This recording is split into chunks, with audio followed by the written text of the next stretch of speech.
And so often, I think we become one of our biggest critic, that we have this dream that yes, it was traumatic. Yes, maybe it felt like a pipe dream, but it wasn't to us. It was everything to you. And I don't know what your dream was, but do not talk yourself down that it was dumb or it was small or you should just get over it, or don't compare it to somebody else. If you're sitting around with a group of people and it's like, well, my dream was to have a band, or my dream was to be a mom, and somebody's like, my dream was to, move to Africa and build a 6-story hospital and save billions of people. And you'd be like, well, all I wanted to do was be a mom. Like, no, it's not all I only, or my dream was just. If you had a dream that brought meaning and purpose and hope to your life, and if at all you sense like that dream was connected to who God created you to be, and it died, that is major.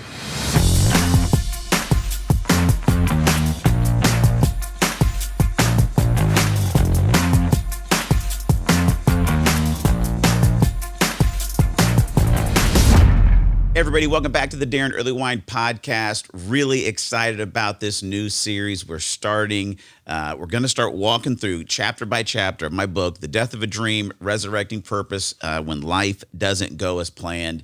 And I just want to start off with a lot of gratitude right off the bat to all of you who pre-ordered the book. We had a great launch. And then those of you that have purchased it since it came out, if you haven't gone out and gotten, hopefully wherever you are in the world, it's at a bookstore near you. If not, wherever you buy books online, you can get a copy of the book. And I want you to have one, because here's what we're going to do. We're going to walk through every chapter of the book, and I'm going to read little excerpts from the chapter. Then I'm going to give you some behind the scenes and a little bit of deeper content. When you write a book, I'd have thousands and thousands of words for each chapter, and then we'd have to edit those down to what actually made the printable copy of the book. And what I'm excited about this podcast series is to give you some of the stuff that I really loved that just found its way on the editing floor, and I think it's going to enrich your reading of the book. We're also going to put together a small group discussion course, a small group reading kind of guide that you'll be able to purchase later, where you get together with 10 of your friends, whatever, go through the chapters of the book and have some really robust spiritual conversations. And my hope and my dream from this podcast series, this book, and the small group curriculum is going to be that we're going to see thousands and thousands of dreams resurrected and purposes resurrected in people's lives. And the result of that is going to literally change the world. And I can't wait to hear the stories as we get into the series. So thanks for downloading this podcast. Thanks for subscribing if you already have. And let's jump into the introduction of The Death of a Dream, Resurrecting Purpose When Life Doesn't Go as Planned. So as we jump into the introduction of the book, a lot of times maybe you skip over an introduction. Sometimes I do. My personality, I'm like, I just want to get to the meat, right? But I actually wrote some stuff that I think is important and I think makes a difference in the introduction of the book. And so this session is going to be actually walking through some of the points that we get from the introduction of the book. And right off the bat, I want to read from page 1, right? It's like page 1, paragraph 2. I said this: I'm writing this story for everyone out there who is in the same boat where I once found myself. I'm writing to tell you that you are not alone, that your story is far from over, and that there is more to look forward to than you can possibly imagine. I want to start right there. And honestly, I think I could kind of summarize that paragraph into what I tell you literally every single episode of the podcast, right? You can say it with me. God is for you, not against you. God is near you, not far away. And God has created you on purpose and for a purpose. It's just so true. And it's a guiding principle that I want to set up your paradigm or the lens in which you see your world, the world, this journey you're on as we're looking to see God resurrect purpose in your life. One of the things that I talked about, some of the extra stuff that didn't make the book is I wanted to break down. I love it a lot of times in my speaking. I break down the etymology of words and definitions because I think there's so much power in understanding what a word actually means as we're trying to communicate ideas and truth. And the word dream is interesting because it's defined as a cherished aspiration or ambition or ideal. And each and every one of us had one of those. Like I said, I wrote this book because I've never really hung out with anybody or spoken to anybody over the age of probably 17, and sometimes even younger, that hadn't experienced some kind of the death of a dream. They had a aspiration, ambition, a view of how the future was going to be for them, and it brought meaning, it brought hope, it brought purpose to their life, and they pursued it. Then I started digging a little bit deeper into the words of dreams, right? The Dutch word for dream is defined as this: a fantastic, vain hope from fantasies induced by the opium pipe. When I found that one, I was like, oh, what? Okay.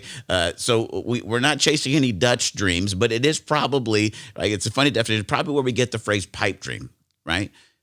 And it actually is kind of good to bring to the conversation, because a lot of times when our dreams start, or when we're trying to find the hope, the strength to go after and chase them, it's tough because we may think that they're a Dutch dream, right? This is a pipe dream.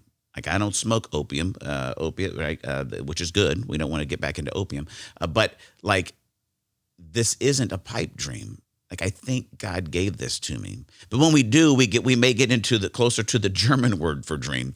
This is interesting. The German word for dream is Traum, okay, Traum, and it means dream. But right when I found it, and I started searching, because I was like, oh, is this where we get the word traumatic in the English? And it's not, but it sounds like it. It's pretty close. And here's the deal: if you chase a dream, and for anybody listening from Germany, if you chase a dream, a Traum, right, chances are it's going to create some trauma in your life. Dreams are dangerous. Dreams are dangerous. They're traumatic, right?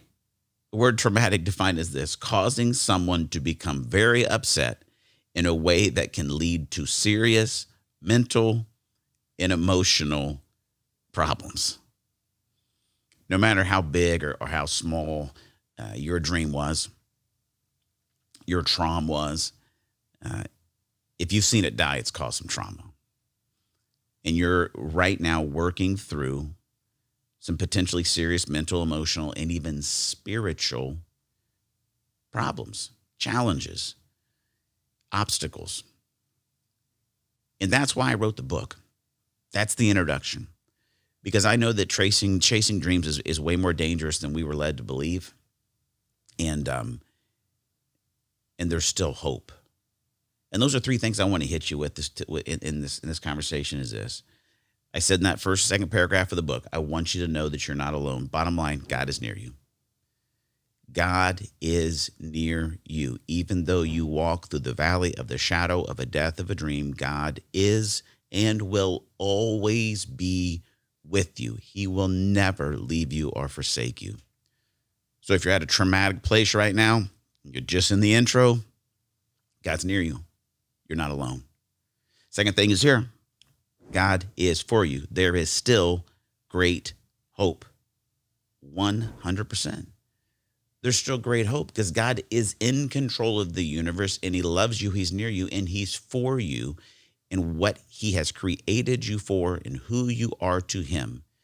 If he would send his own son to die in your place, to actually forgive you of your sins and allow you to have access to a relationship with him, then the death of whatever dream you are chasing is not going to separate you from what he has planned for your life and the hope that he has for you.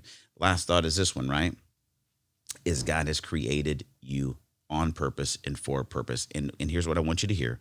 I write this in the book, is that God's will for your life is always redemption. It is always reconciliation.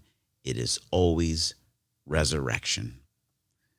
I chose that word for on purpose. Yeah, the death of a dream, resurrecting purpose when life doesn't go as planned. And there's no one better for us to move towards and with than Jesus, who specializes in resurrecting dead things. And that which God brings to life, he cares for. And he's going to continue to care for your life. I want you to believe that. I want you to know that, because it is true. He's created you on purpose and for a purpose, and that purpose is not done until you are dead. And if you're watching this podcast, if you're part of the small group, conversation groups, He's not finished with you yet. There's still hope. He's created you on purpose and for a purpose. His will for your life is reconciliation, redemption, and resurrection. He's for you, not against you in this journey. He's near you, not far away. And you can do it. One thing that I want to encourage you to do, if you haven't recently, if you're part of the small group, if you're sitting around with a small group, you guys can do this as a group. It's going to be one of the discussion points I give you afterwards. If you're not in a small group, if it's just you and me, I want to encourage you to do this. I want to encourage you to share your dream with someone this week. You say, Daron, come on. That's personal. It's private. I know. But I also know that there's power in bringing things into the light and allowing others to walk this journey with you. And I think one of the difficult things when you start to give voice to your dream, and in the intro here, I unpack mine, and honestly, there's been multiple times, I'll just be vulnerable with you guys, when I was writing the intro and even coming around to writing the book, editing the book. There's times I go back and I'm like reading this story about my brother and I going to this Christian bookstore and me buying this Striper tape, and all of a sudden I wanted to be a drummer. And there are so many times that I talk myself down about how dumb and small my dream was. Like, you really wrote a book about the fact that you wanted to be a drummer in a band and you had a college band. Like, dude, grow up. Like, that's all the head trash that I have to deal with, that I've struggled with in bringing this book to life and being able to bring the story out. Like, dude, let it go. Are you serious? And so often, I think we become one of our biggest critic, that we have this dream that yes, it was traumatic. Yes, maybe it felt like a pipe dream, but it wasn't to us. It was everything to you. And I don't know what your dream was, but do not talk yourself down that it was dumb or it was small or you should just get over it, or don't compare it to somebody else. If you're sitting around with a group of people and it's like, well, my dream was to have a band, or my dream was to be a mom, and somebody's like, my dream was to, move to Africa and build a 6-story hospital and save billions of people. And you'd be like, well, all I wanted to do was be a mom. Like, no, it's not all I only, or my dream was just. If you had a dream that brought meaning and purpose and hope to your life, and if at all you sensed like that dream was connected to who God created you to be, and it died, that is major. It's major. And here's what I want you to know.